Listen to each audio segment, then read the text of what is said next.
요한복음 14장 오늘부터 우리가 또 이제 새롭게 살펴보게 됩니다. 예수님은 십자가를 이제 임박한 시점에 앞두고 계셨기 때문에 우리가 앞에 본문에서 보았던 것처럼 여러 차례 간다, 이제 갈 것이다 말씀하시는 것 우리가 봤었지요. 예수님이 가시는 것 그럴 수 있습니다. 그런데 그 맥락 전체를 보면 제자들에게도 우리 함께 가자라거나 너희가 나와 함께 있어서 내가 가는 이 길이 든든하고 참 힘이 난다 이런 말씀을 해주시면 참 좋을 텐데 제자들에게 함께 가자는 말씀이 아니고 너희는 올 수 없다 이렇게 말씀하셨습니다. 그러니까 이 십자가의 길에 대한 전체 맥락과 내용을 아직 제대로 충분히 이해하지 못하는 제자들의 입장에서는 정말 느닷없는 이별 통보처럼 들리지 않았겠습니까? 조금만 더 생각을 해보면 여러분, 제자들은 예수님을 취미로 따르는 사람들이 아니었습니다. 자기 할 일 다 하고 남은 시간에 잠깐 와서 예수님과 교제하는 그런 사람들이 아니었습니다. 여러분 잘 아시잖아요. 그죠? 가족도, 자기 직업도 다 버리고 예수님을 따라 나섰습니다. 예수님과 함께 로마의 압제로부터 이 유대 나라를 독립시키고 세상을 한번 바꿔보자. 이 꿈에 자기 인생 전부를 다 건 사람들이지요. 그렇게 시작한 시간이 3주도 아니고 석 달도 아니고 자그마치 3년입니다. 3년. 그렇게 살아왔는데 이제 와서 그 꿈에 대해서는 아무 말씀 없으시고 가신다. 제자들은 올 수 없다. 이렇게 말씀하십니다. 순전히 제자들의 입장에서만 보면 예수님의 이 말씀은 너무 무책임한 말씀처럼 들릴 수 있지요. 우리가 어떻게 따라왔는지 아시면서 우리로 하여금 나를 따르라 말씀하실 때는 언제고 우리를 끝까지 책임 안 져주시고 이제 끝이라 말씀하시는 겁니다.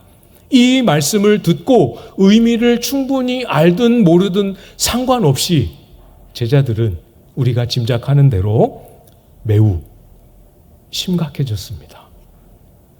그렇겠죠? 불안해하기 시작했습니다. 그러면 이제까지 우리가 따라왔던 삶은 무엇이며 앞으로 우리의 인생은 어떻게 되는 것이냐 염려하기 시작했습니다. 그때 오늘 본문에서 예수님 말씀하시죠? 1절입니다.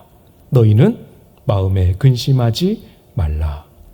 하나님을 믿으니 또 나를 믿으라. 잘 보십시오, 여러분. 왜 근심하느냐 말씀하지 않으셨습니다. 충분히 근심할 수 있고 그 근심이 어떤 것인지 우리 주님은 잘 알고 계셨습니다. 그렇지만 너희는 마음에 근심하지 말라 말씀하십니다. 근심스러운 일들 겪으신 분들, 겪고 계시는 분들 많이 있으시죠? 주님 말씀하십니다. 근심하지 말라 말씀하십니다. 근심하지 마십시오. 여러분의 근심을 유발하는 상황과 그 정서와 그 현장을 피하십시오. 근심하게 하는 상황과 형편을 계속 곱씹으며 분석하는 일도 멈추셔도 괜찮습니다. 예수님께서 친히 알려주고 계시는 우리의 근심스러운 현실을 마주하는 방법 무엇입니까? 하나님을 믿는 것입니다. 다시 말해서 예수님을 믿는 것이지요. 믿음입니다. 예수님이 이 말씀을 하실 때 다른 맥락 없이 하신 말씀이 아니고 앞에 하셨던 말씀에 붙여서 연결해서 하신 말씀입니다. 앞에서 어떤 말씀을 하셨냐면 예수님이 너희는 올 수 없다 하실 때 베드로가 어찌하여 우리는 갈 수 없습니까? 주를 위하여 목숨도 버릴 수 있습니다. 이렇게 베드로가 대답했을 때 예수님이 네가 닭 울기 전에 3번 나를 부인할 것이다. 이 말씀을 하셨어요. 이 말씀을 하신 그 직후에 연결해서 하신 말씀이 오늘 1절 근심하지 말라 하시는 이 말씀입니다. 여러분, 베드로의 입장에서 생각해 보십시오. 그런 열정과 그런 충성스러움을 가진 베드로가 3번 예수님을 부인하겠다라는 말씀을 들었을 때 얼마나 큰 충격을 받았겠습니까? 그 베드로를 향하여 그리고 제자들을 향하여 근심하지 말라 말씀하십니다. 실제로 베드로는 예수님의 말씀 그대로 닭이 울기 전에 3번 예수님을 부인하게 됩니다. 베드로는 정말 피하고 싶었겠지만 이 참담한 실패가 베드로의 인생 안에 실제로 들어오게 됩니다. 이 정도의 행동이면 세상 사람들은 베드로 이제 끝이라고 이렇게 말할 것입니다. 더 이상 베드로라는 인물은 신뢰할 수 없는 인물이라고 가치가 없다고 평가할지도 모르겠습니다. 이런 행동은 세상에서도 버림을 받을 수밖에 없는 행동이지요. 아마 어쩌면 베드로 스스로도 베드로 자신도 이 행동을 한 후에 이제까지 베드로가 했던 모든 믿음의 선택들까지도 전부 다 부정할 만큼 큰 충격과 혼란의 순간입니다. 정말 절망적이었겠죠. 세상은 이런 사람을 향하여 끝이다, 낙오자다 이렇게 말합니다. 그러나 여러분, 복음은 아니죠. 복음은 놀랍게도 이런 실패와 좌절을 이기고 이런 한계와 절망에도 불구하고 일어설 수 있는 빛을 비추시고 다시 일어설 수 있는 길을 열어주십니다. 잘 기억하십시오. 그러니까 근심하지 않으셔야 합니다. 하나님을 신뢰하십시오. 우리의 주인이신 예수님을 신뢰하십시오. 사랑하는 여러분, 여러분의 삶의 그 속사정에는 무엇이 여러분에게 근심을 불러일으키고 있습니까? 베드로와 비슷한 신앙 여정의 실패입니까? 여러분의 삶에 경험하는 크고 작은 상실과 좌절입니까? 육체적인 고통입니까? 믿음의 흔들림입니까? 무엇이 여러분의 마음에 근심을 불러일으킵니까? 여러분에게 근심을 주는 그 실패, 그 좌절, 그 아픔보다 우리 주님이 훨씬 더 크십니다. 내가 내 힘으로 이 실패, 이 좌절, 이 어려움 해결해 보겠다고 발버둥 치고 애쓰는 그것보다 주님이 보이시는 그 길이 훨씬 더 크고 강합니다. 저와 여러분을 위하시고 저와 여러분이 갈 수 있는 그 길을 예비하시는 주님이 기다리고 계십니다. 근심하지 말고 주님을 믿을 만한 분으로 주님이 하신 말씀을 우리의 인생을 일으킬 수 있는 유일한 줄로 붙잡으시기를 바라요. 여러분의 그 자리, 여러분의 그 삶의 현실 속에서 주님을 부르십시오. 그것이 우리의 믿음을 갉아먹는 수렁에서 빠져나오게 하는 유일한 길이고 유일한 능력입니다. 주님이 우리를 위하시고 우리를 위하여 무엇을 예비하셨는지 계속 살펴봐야겠지요. 2절 말씀을 보시면 내 아버지 집에 거할 곳이 많도다. 그렇지 않으면 너희에게 일렀으리라. 내가 너희를 위하여 거처를 예비하러 가노니. 주님이 무엇을 예비하십니까? 제자들을 위하여 또 우리를 위하여 거처를 예비하십니다.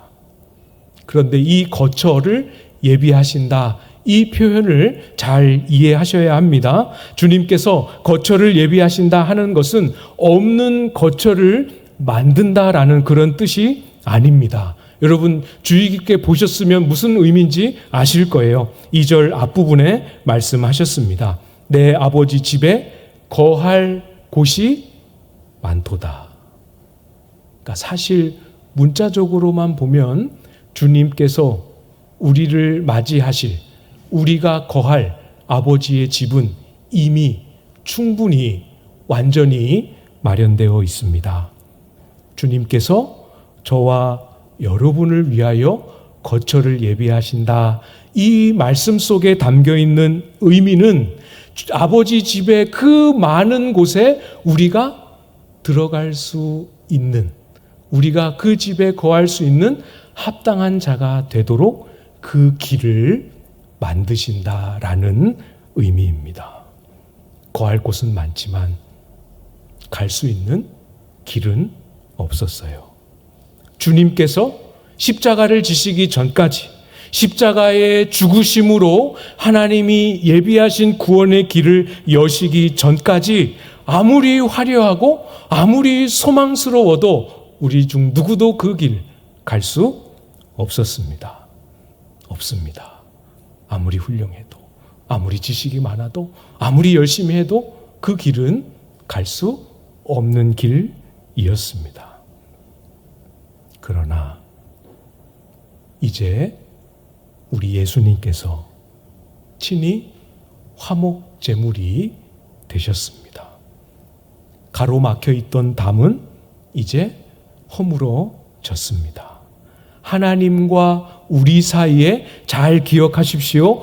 영원한 화목이 예수님의 죽으심으로 인하여 이루어졌습니다. 화목이 이루어졌고 하나님과 우리 사이에 화해가, 관계의 회복이 이루어졌습니다. 여러분, 고난주간에 묵상했던 그 본문 기억하십니까? 예수님이 십자가에 죽으실 때 성전을 가로막고 있었던 대제사장이 1년에 한 번만 들어갈 수 있도록 가로막혀 있었던 그 휘장이 위로부터 아래로 찢어졌습니다.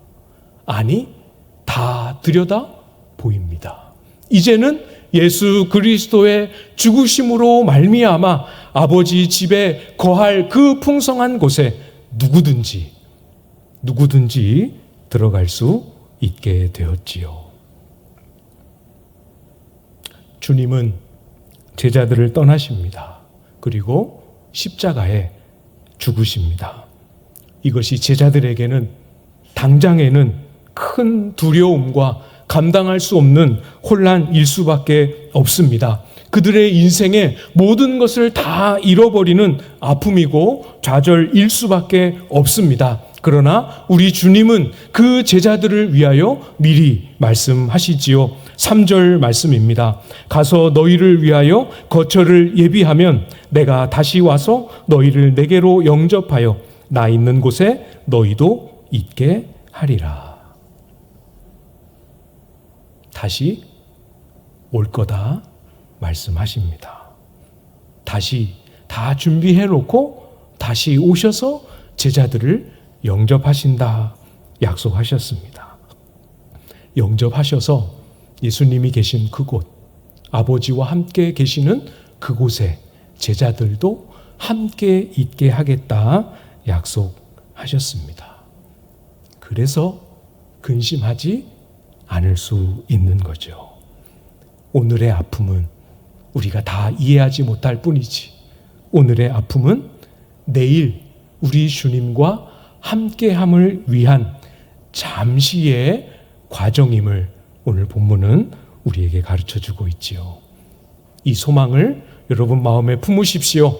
이 소망이 우리의 삶의 진정한 위로, 유일한 위로입니다.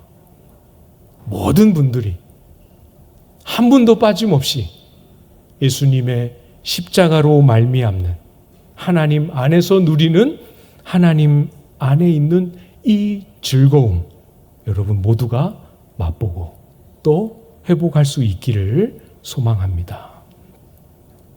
다시 우리는 때의 문제로 돌아올 수밖에 없겠지요. 때가 있습니다. 제자들이 주님과 함께 할 3년의 때가 있고, 또 때가 되면 떨어지고 각자 있어야 할 때가 있습니다. 그런가 하면 또 다시 주님이 오셔서 영접하실 때도 있고, 주님과 영원히 함께 할 때도 있습니다. 때의 문제 잘 기억하시고, 이 은혜의 때, 이 때가 도래했을 때 우리에게 주어질 이 은혜의 자리에까지 들어가 보지 않은 상태에서 주님이 내 기도에 응답하지 않으신다, 주님이 나를 버리신 것 같다, 이렇게 생각하지 않으시기를 간곡히 부탁을 드립니다. 뿐만 아니라 우리의 인생의 가장 큰 고난이요, 우리의 인생의 가장 큰 두려움이라 말할 수 있는 죽음 앞에서도 이 말씀이 더 큰 위로와 약속으로, 소망으로, 힘으로 여러분 속에 살아나게 되기를 기대합니다. 지금 현실은 아무리 어떠하여도 우리 주님은 틀림없습니다.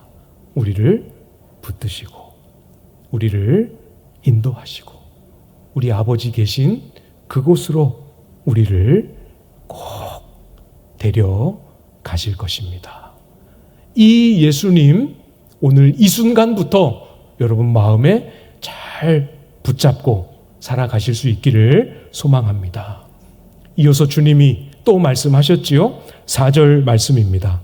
4절 말씀 우리 같이 한번 읽어보도록 하겠습니다. 4절 시작.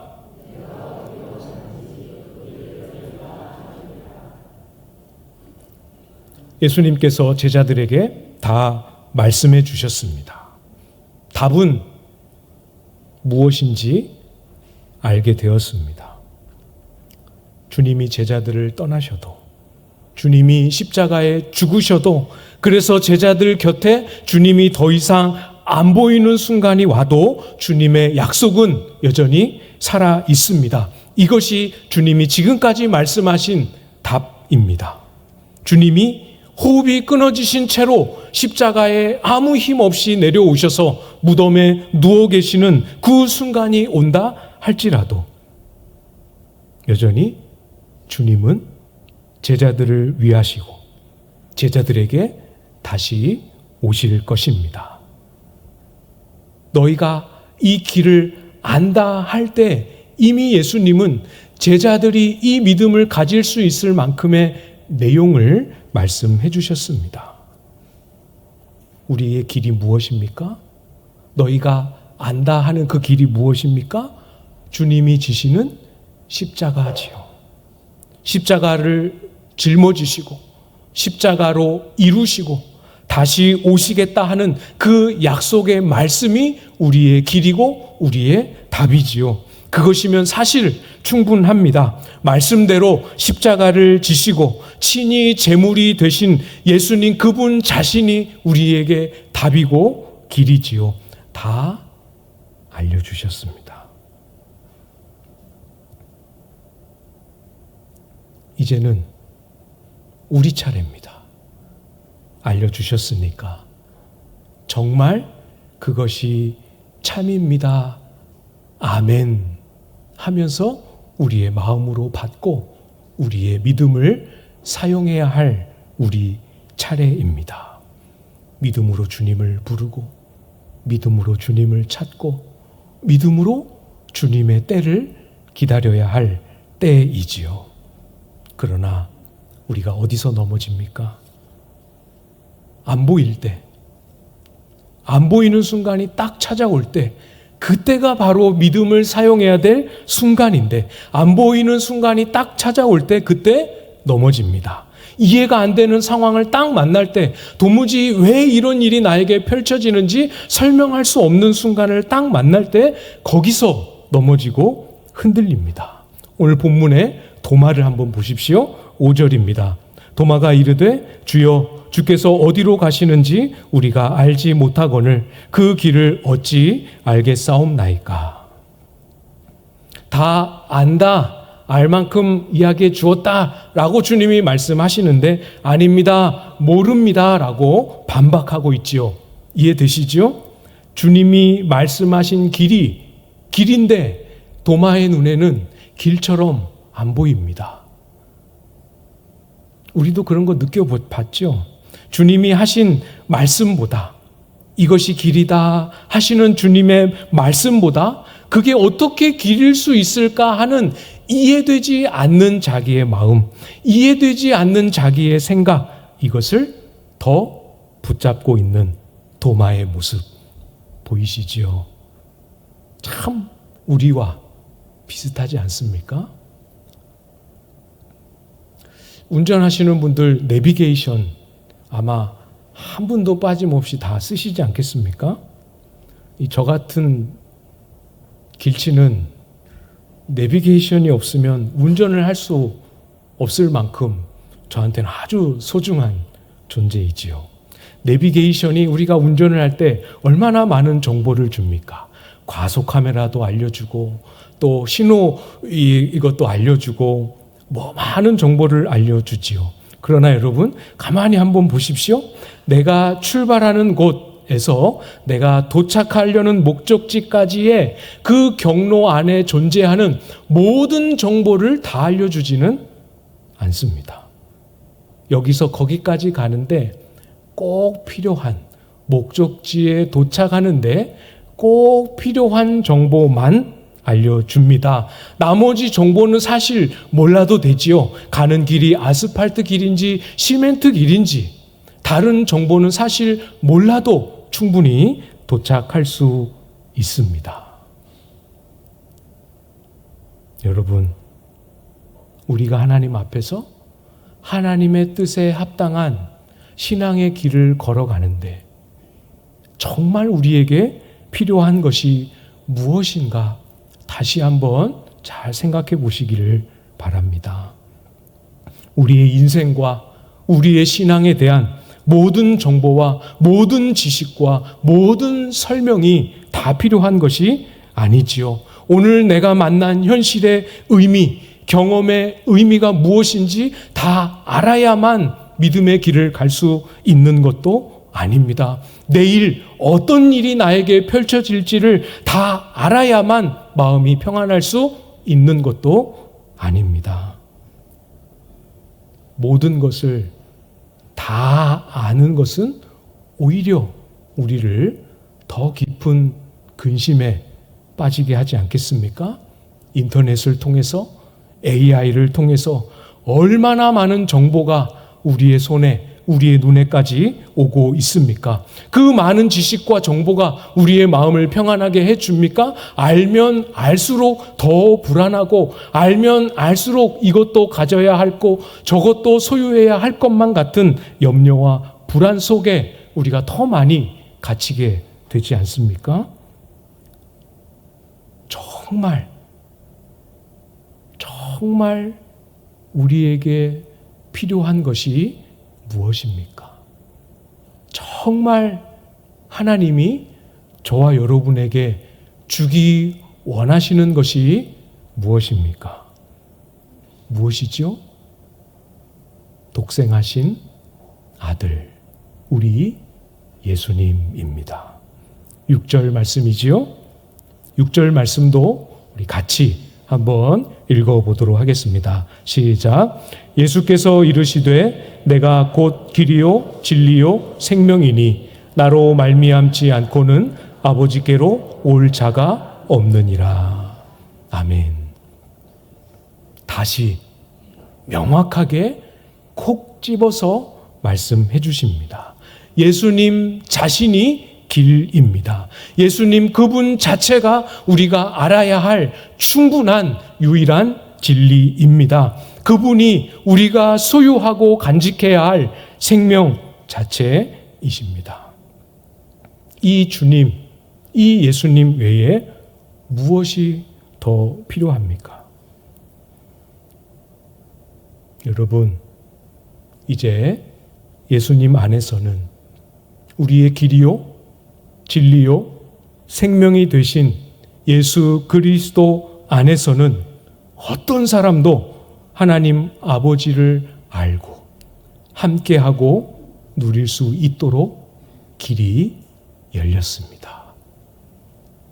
아무리 악해도, 아무리 연약해도, 아무리 한계와 죄가 많아도 예수 그리스도 안에서는 하나님과 영원한 화목을 누릴 수 있도록 우리에게 허락해 주셨습니다. 잘 기억하십시오. 마음에 잘 붙잡으십시오. 잠시 이 땅을 사는 동안 잠시 우리 앞에 어려움이 닥치고 그것이 그 무엇보다 크게 보여 모든 것을 다 삼킬 것처럼 보인다 할지라도 우리를 위해 이 길이 되시고 우리를 위해 이 길을 예비하시고 인도하시는 주님, 아버지 계신 곳에 우리도 함께 있도록 데려가마 약속하신 이 주님을 신뢰함으로 우리의 삶에 근심이 아니라 평안과 위로와 기쁨 가득한 삶 되실 수 있기를 주님의 이름으로 축복합니다.